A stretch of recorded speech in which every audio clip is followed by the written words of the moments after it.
Baik, Assalamualaikum warahmatullahi wabarakatuh. Apa kabarnya Bu Siti Aisyah? Salam, alhamdulillah baik Bu. Oke, baik. Kita ketemu untuk ujian komprehensif hari ini. Ada 3 tahapan ujian komprehensif yang akan Ibu laksanakan hari ini. Pertama BTQ, baca tulis Al-Quran, di mana saya akan minta Ibu membacakan satu ayat saja. Bebas Bu di mana ayatnya.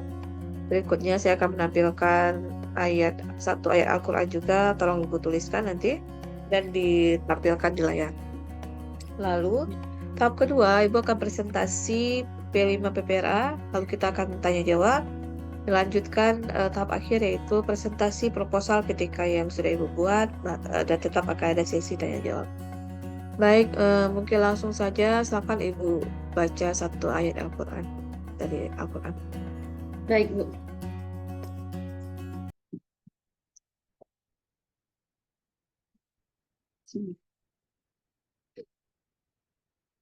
A'udzu billahi minasyaitonir rajim. Bismillahirrahmanirrahim.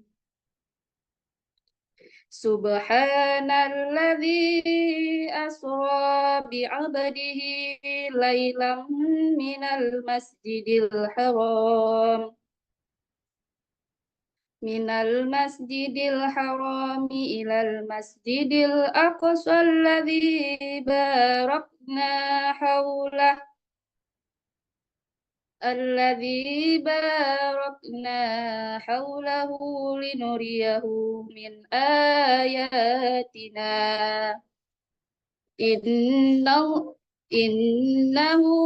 huwas sami'ul basir.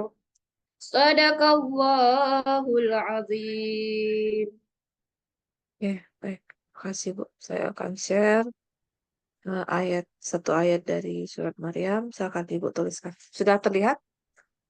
Sudah, Bu? Oke, silakan dituliskan. Ya, Bu.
Sudah, Bu. Yes. Oke, baik. Silakan Ibu tampilkan.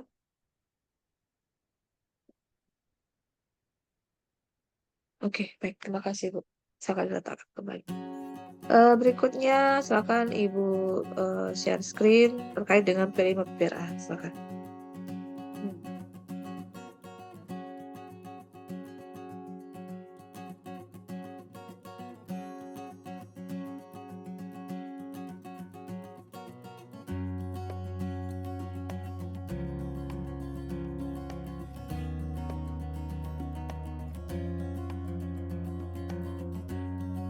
Sudah, Bu.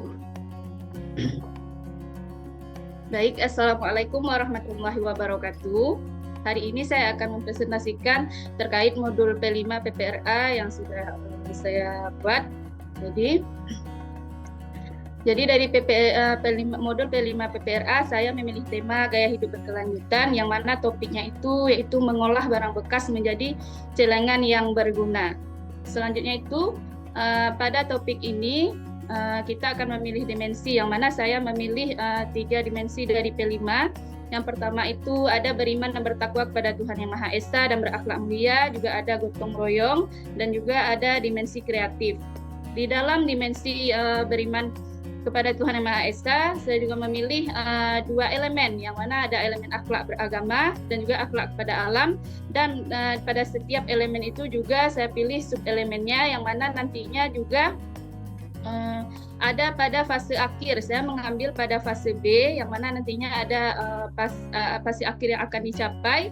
Seperti pada elemen akhlak beragama, yaitu fase akhirnya memahami sifat-sifat Tuhan utama lainnya dan mengaitkan sifat-sifat tersebut dengan konsep dirinya dan ciptaannya. Selanjutnya ada juga pada dimensi gotong royong, itu nanti ada elemen kolaborasi dan elemen kepedulian, yang mana pada elemen kolaborasi itu nanti ada sub-elemen kerjasama.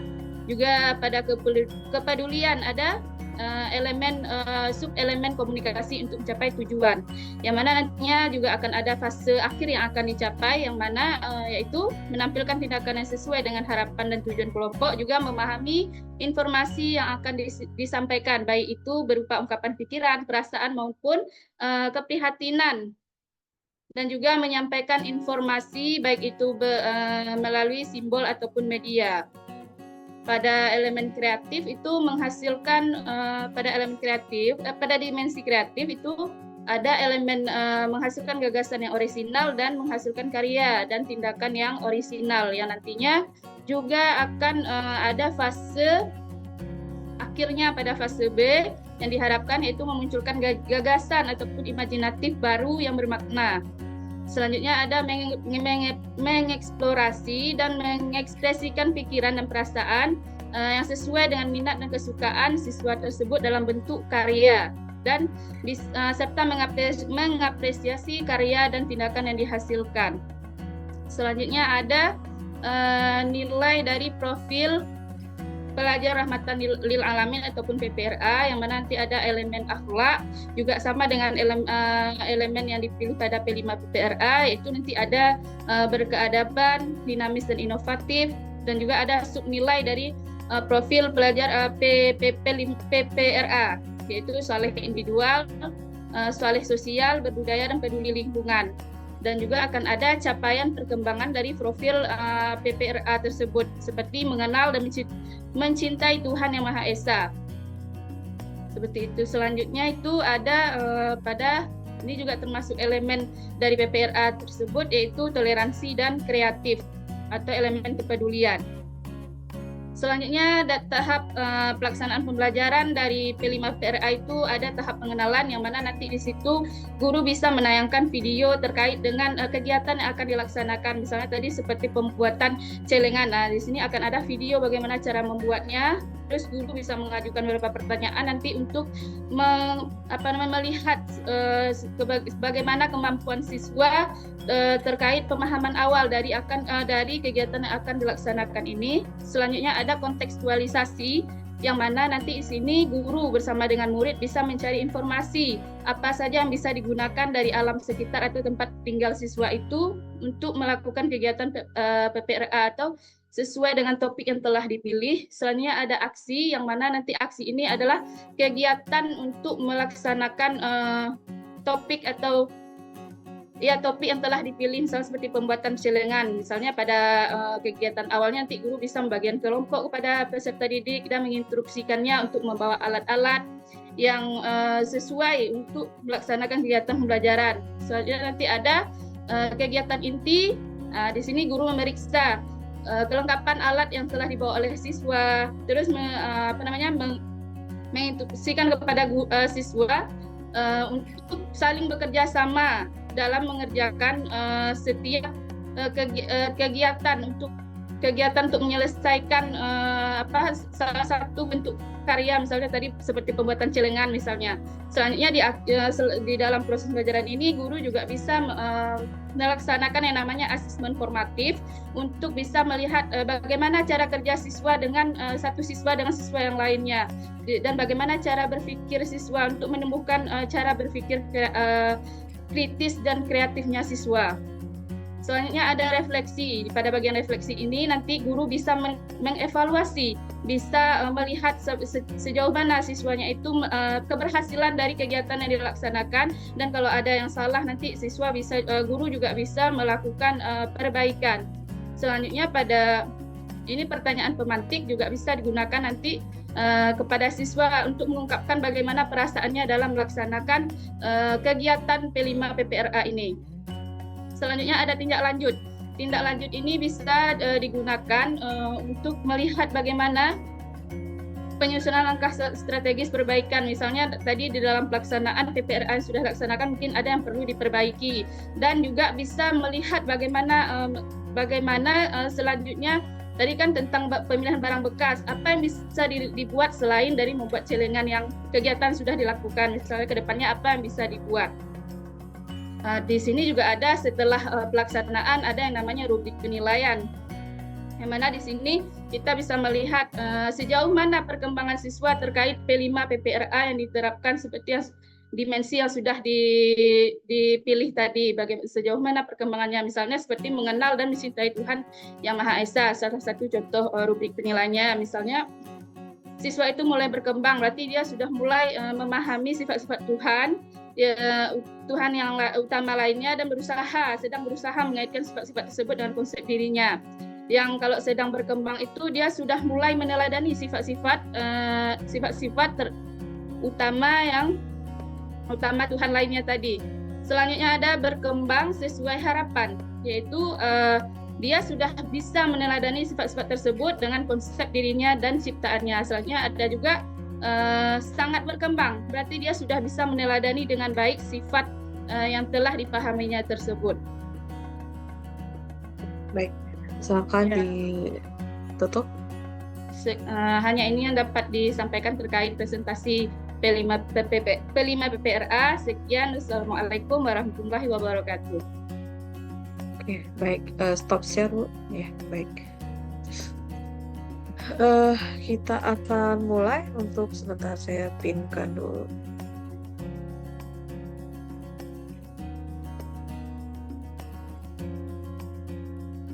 Baik, Bu Siti Aisyah tadi kan sudah memaparkan P5 PPRA. Namun sebelum ke konteks P5 PPRA, saya ingin mengetahui apa yang Ibu pahami terkait dengan CP, TP, dan ATP. Bisa dijelaskan apa itu CP, TP, ATP, dan bagaimana merumuskan ATP? Silakan. CP itu capaian pembelajaran dari setiap elemen yang ada pada pelajaran pendidikan agama Islam. Misalnya saya memilih elemen akhlak, misalnya CP-nya itu, capaian pembelajarannya itu biasanya sudah ditentukan oleh pemerintah. Selanjutnya dari CP itu kita bisa menurunkan yang namanya tujuan pembelajaran. Yang mana tujuan pembelajaran ini kita mengharapkan nantinya siswa itu mampu mencapai apa yang telah ada di CP, di capaian pembelajaran maksudnya. Ibu. Oke. Lanjut TP dan ATP. ATP, kalau ATP itu dari turunan dari ATP alur tujuan pembelajaran itu turunan dari TP itu sendiri. Nanti dari TP seperti penurunan indikator dari kompetensi dasar. Oke, baik. Nah, dalam mengembangkan ATP, hal-hal apa saja yang harus diperhatikan untuk mengembangkan satu ATP? Dalam mengembangkan ATP kita melihat C1 atau C2 yang dari teori Bloom itu, kita bisa melihat dari situ apa yang bisa dari TP-nya tadi, apa yang bisa kita kembangkan selanjutnya menjadi ATP. Oke, baik. Tadi kan Ibu cerita teori belajar Bloom, teori belajar ya, teori Bloom mungkin salah satunya, atau Piaget. Nah, apa yang Ibu pahami dari salah satu saja terkait dengan teori belajar? Teori belajar misalnya teori tentang behavioristik seperti itu. Ada teori perubahan tingkah laku, karena seorang guru memberikan stimulus atau rangsangan akan materi yang akan diajarkan, sehingga nanti siswanya itu bisa ada reaksi dari siswa, apakah nanti ada perubahan selanjutnya atau tidak. Oke, baik, makasih Bu Siti. Kita lanjut tadi kan ada modul P5 PPRA dan juga modul ajar lainnya yang sudah Ibu selesaikan. Nah, apa yang membedakan antar modul tersebut? Misalnya antara modul PBL, modul PBL PCBL dan modul P5 PPRA. Apa yang membedakan kedua modul tersebut? Komponennya seperti apa? Di Bu, kalau di bagian PBL ya Bu, kalau di bagian problem based learning itu dia lebih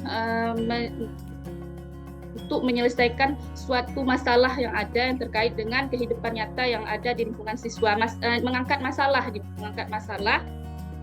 untuk diselesaikan terkait dengan materi dan dikaitkan dengan kehidupan nyata siswa. Kalau PJBL atau Project Based Learning itu dia lebih kepada suatu project atau suatu ada kegiatan yang nantinya menghasilkan suatu karya terkait dengan materi yang disampaikan oleh guru. Yang terakhir itu P5 PPRA.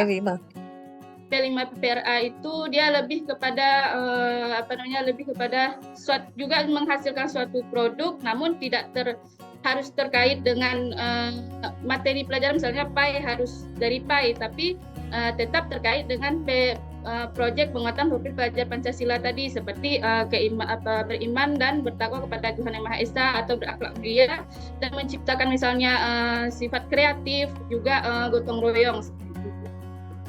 Oke, baik, berikutnya kita masuk ke asesmen ya. Bagaimana Ibu merancang asesmen yang berbasis HOTS berpikir tingkat tinggi ya? Seperti apa Ibu merancangnya? Hal apa yang harus diperhatikan? Pertama kita bisa melihat dulu ini Bu, kita pertama melihat karakteristik siswa dulu Bu, lalu nanti bisa melihat bagaimana minat siswa terkait materi yang akan kita sampaikan dan pemahamannya terkait materi yang kita sampaikan. Jadi kita bisa melihat dulu atau mengobservasi dulu bagaimana pemahaman siswa tersebut terkait dengan materi yang akan kita sampaikan. Jadi dari situ nanti kita bisa melihat bagaimana kisi-kisi soal HOTS yang dapat kita terapkan. Baik, makasih Bu Siti. Saya rasa cukup. Berikutnya kita lanjut ke PTK. Silakan Ibu presentasikan proposal PTK-nya.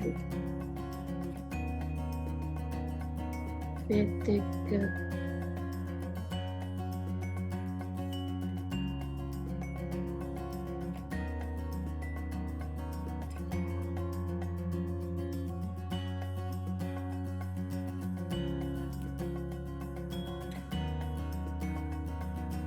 Baik, Assalamualaikum warahmatullahi wabarakatuh. Kali ini saya akan mempresentasikan proposal dari penelitian tindakan kelas yang telah saya pilih. Jadi di sini judul proposal yang saya pilih yaitu penerapan model program basic learning untuk meningkatkan hasil belajar siswa pada materi indahnya keberagaman di kelas 4 pada SD Negeri 9 Labuhan Haji. Jadi di sini terkait kenapa saya memilih judul tersebut. Jadi saya mendapatkan suatu masalah yaitu pada latar belakang masalah yang mana pada awal terkait dengan pengamatan di semester genap yang lalu, yaitu pada tahun ajaran 2023-2024. Jadi ketika guru tidak menggunakan model ataupun hanya menggunakan model ceramah saja dan tidak menggunakan metode yang lain, dan tanpa penggunaan alat variasi dari media, misalnya hanya menggunakan media buku saja, itu siswa sangat bosan dan pada saat disampaikan itu siswa paham, siswa bisa menerima materi yang disampaikan guru. Namun tidak ada hal berkesan yang didapatkan oleh siswa ketika guru menyampaikan dengan metode ceramah saja atau tanpa bantuan media yang lain selain buku. Jadi dia itu siswa merasa bosan dan setelah itu tidak ada hal berkesan baginya, sehingga pada saat pertemuan selanjutnya terkadang banyak siswa yang lupa terkait dengan materi yang disampaikan guru pada minggu yang lalunya. Dia itu lupa. Ya, hal itu karena tidak ada hal yang berkesan, sehingga saya ingin sehingga dari masalah itu saya ingin melaksanakan penelitian bagaimana jika penggunaan model problem based learning ini diterapkan pada penyampaian materi terkait dengan indahnya keragaman pada kelas 4 di SD Negeri 9 Labuhan Haji.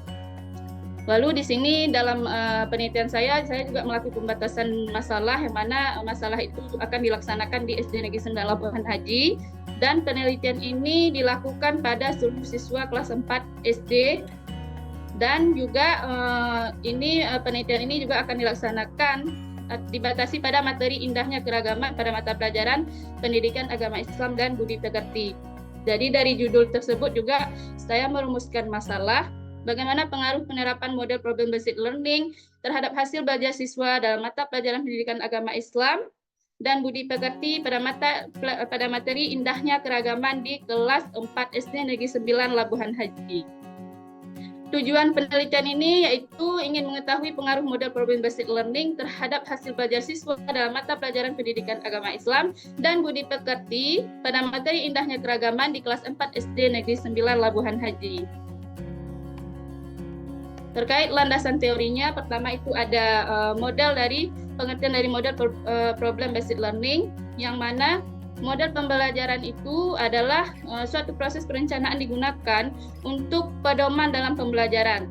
Dan pengertian dari problem based learning itu sendiri adalah salah satu bentuk pendekatan yang pengajaran yang masalahnya itu yang terkait mengangkat masalah dunia nyata yang dapat membentuk perubahan perilaku peserta didik agar dapat meningkatkan motivasi dalam proses pembelajarannya.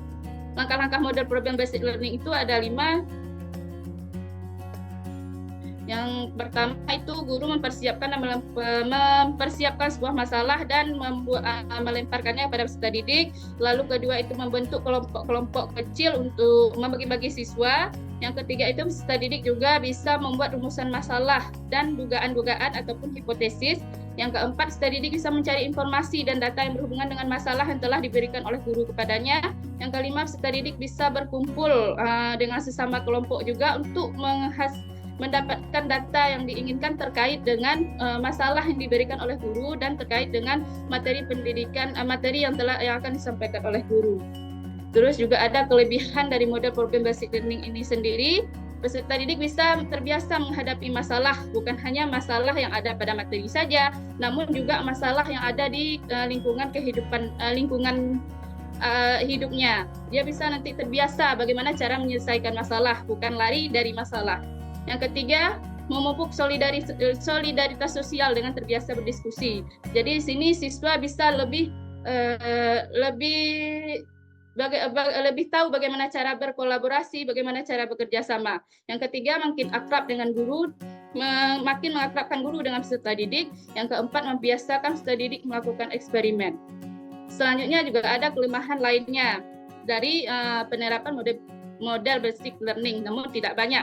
Yang pertama itu manakala siswa tidak memiliki minat atau tidak mempunyai kepercayaan bahwa dia bisa menyelesaikan masalah, makanya dia merasa agak enggan untuk melaksanakannya. Yang kedua, untuk sebagian siswa beranggapan bahwa tanpa pemahaman mengenai materi yang diperlukan untuk menyelesaikan masalah, maka mengapa mereka harus berusaha untuk menyelesaikan masalah? Itu anggapan siswa yang belum pernah melaksanakan model problem based learning ini. Lalu ada hasil belajar siswa, yang mana hasil belajar siswa ini adalah apabila seseorang telah belajar akan terjadi perubahan tingkah laku pada orang tersebut. Itu adalah pengertian dari hasil belajar siswa. Selain itu juga ada indikator dari hasil belajar siswa, ada kognitif atau bagian pengetahuannya, afektif dan bagian sikap, psikomotorik, dan bagian keterampilan siswa yang akan dinilai. Ada beberapa penelitian telah lalu terkait dengan penelitian yang akan dilaksanakan, yaitu misalnya contoh saja kajian pertama, yaitu saya menemukan jurnal yang ditulis oleh Rawdatul Jannah yang berjudul Keefektifan Model PBL Berbantu Media Audiovisual Terhadap Hasil Belajar dengan Tema Indahnya Keragaman di Negeriku pada tahun 2020. Jadi penelitian ini juga hampir sama dengan penelitian yang akan saya lakukan, yang mana penelitian ini terkait dengan penerapan model pembelajaran problem based learning untuk melihat hasil belajar siswa setelah penggunaan dari model PBL tersebut. Selanjutnya ada metode penelitian yang mana penelitian ini berupa PTK, penelitian tindakan kelas, dan jenis data yang digunakan itu ada data kuantitatif, yang mana pada penelitian ini berupa nilai hasil belajar siswa yang diperoleh melalui tes yang digunakan untuk mengukur kemampuan kognitif siswa. Nilai hasil belajar tersebut diperoleh dari tes formatif pada siklus 1 dan tes formatif pada siklus 2. Yang kedua ada data kualitatif. Data kualitatif dalam penelitian ini berupa data hasil pengamatan pada saat pembelajaran berlangsung. Selanjutnya ada sumber data. Sumber data dalam penelitian ini nantinya ada dari siswa, guru, dan juga dokumentasi yang dibutuhkan dalam penelitian.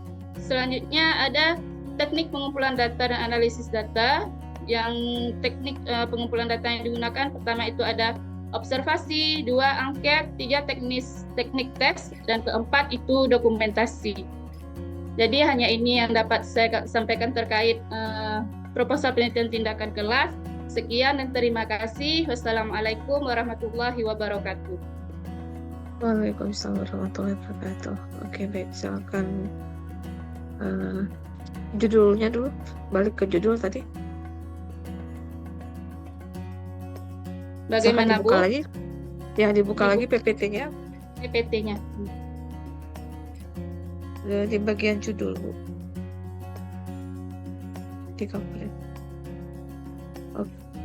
Ya, silakan di slide 1, Bu. Tutup dulu ya. Atau dibaca saja judulnya apa tadi?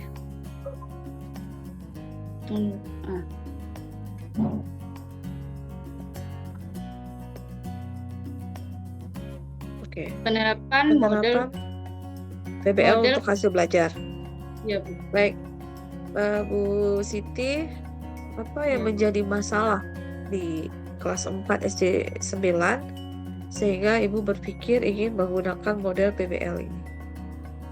Jadi sebelumnya ini bukan sebelumnya itu kan mungkin kita akan saya sebagai guru mungkin hanya menggunakan metode ceramah, banyak menggunakan metode ceramah, tidak dibantu juga dengan media yang lain karena keterbatasan.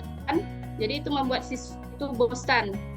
Terkadang waktu disampaikan siswa paham, pada pertemuan ini siswa paham terkait materi yang disampaikan hari ini. Namun ketika ditanyakan di kedepannya itu siswa tidak tahu lagi apa materi yang sudah disampaikan sebelumnya.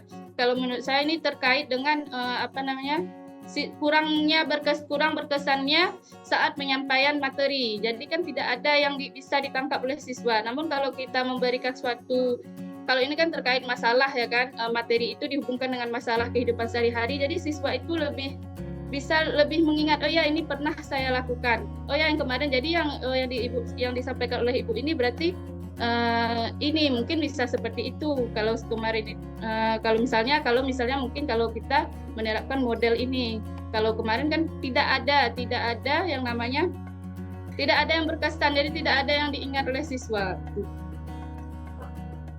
Oke, baik. Berikutnya adalah apa alasan Ibu ingin menggunakan PBL? Kelebihan apa yang model PBL miliki sehingga bisa mengatasi masalah ini? Kalau menurut saya, Bu, kenapa saya lebih memilih problem ini, masalah, karena kan terkait keragaman itu di sekeliling siswa itu kan banyak sekali keragaman. Mungkin kalau di kampung Aceh ini, kalau keragaman agama mungkin tidak ada. Namun kalau terkait keragaman lain itu kan perlu kita penyampaian kepada siswa kelas 4, pengenalan. Jangan nanti kenapa ya Bu saya berbeda dengan ini, kenapa saya berbeda dengan ini. Makanya saya lebih memilih merumuskan masalah kepada siswa, nanti dia bisa mencari tahu sendiri karena hal itu ada di lingkungannya, Bu. Oke, baik. Berikutnya, apa yang menjadi rumusan masalah Ibu? Ingin melihat pengaruh model problem based learning ini terkait peningkatan hasil belajar siswa pada materi yang telah dipilih, yaitu indahnya keragaman. Baik, berarti kan apakah ada pengaruh ya dari problem based learning ini terhadap hasil belajar? Nah, dengan cara apa Ibu mengumpulkan data nantinya untuk menyelesaikan Pertama, masalah ini? ya Bu.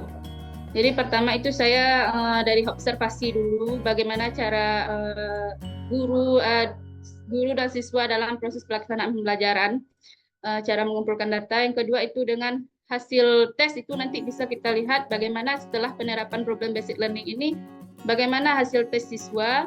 Selanjutnya ada angket yang akan dibagikan juga kepada siswa yang nanti pertanyaan-pertanyaan juga terkait dengan penerapan problem based learning yang dilakukan guru. Terus ada dokumentasi yang mendukung nanti untuk mendukung untuk mengumpulkan hasil data. Untuk tadi ada tes ya Bu ya, ada soal tes. Untuk soalnya apa Bu? Soal-soalnya terkait dengan materi indahnya keragaman. Setelah kan nanti kita bisa lihat setelah penerapan model problem based learning ini dilaksanakan. Tes tulis Bu yang dilaksanakan. Ada berapa soal? Bentuknya apa soalnya? Kalau saya sih mau coba yang lebih mudah dulu Bu, pilihan ganda cukup pilihan ganda. Nanti kalau misalnya untuk selanjutnya bisa dicoba esai untuk lebih menceritakan masalah itu bisa menceritakan untuk masalah. pilihan ganda ini pakai level C berapa nanti Bu rencananya? Kemarin tuh sih Bu masih C2 bisa Bu. Oke, baik. Oke, baik Ibu. Oke, itu saja dari saya. Sudah selesai untuk kompre hari ini. Nanti nilainya bisa dilihat di LMS setelah saya nilai semuanya. Saya akhiri. Assalamualaikum warahmatullahi wabarakatuh. Waalaikumsalam warahmatullahi wabarakatuh.